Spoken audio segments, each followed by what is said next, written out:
So, this is the inside of the shop where we're going to be shooting our video. There's a lot of super cool stuff to look at, but probably not going to be able to give you a good tour this time. Maybe next time. Up here is where we're actually going to do it. So come with me.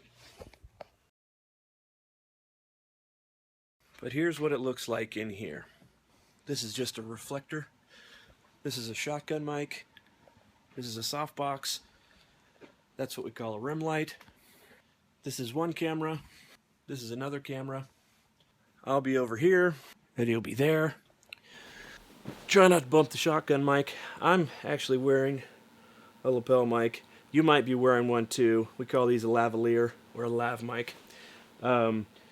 Be aware when you move your hands, you don't want to bump into that because it makes an awful sound. Now, we're also recording on a shotgun mic, so if the audio from the lav fails, not the end of the world. It's okay if you talk with your hands, but just know that you're not all going to show. That's just so the camera can get a recording of those colors so I can match you in post. I'm going to spend some time making sure things are in focus. I'm going to start up a recorder that may or may not be on your hip. Start up a recorder that's back there at the camera attached to the shotgun mic. Make sure you're comfortable. If your clothes are noisy or if they're have tight patterns on there, sometimes that can look funny in the camera. So if you can avoid that kind of stuff, that'd be cool too. Instead of looking into the camera, you're just going to look at Eddie. Once you get situated, we may ask you to clap your hands. We may use a slate. Or we may forget.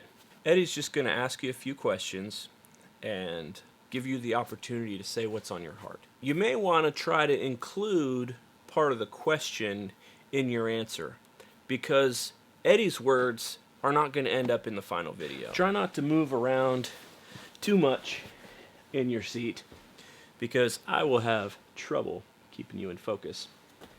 And you could possibly make noise. It can affect our audio. Just try to be still, but be comfortable. You're just going to share a story of your experience, and it's going to be a little bit out of the ordinary for a lot of you just because there's all these lights and weird-looking things everywhere. Try not to let that get the best of you. I think that's all I got.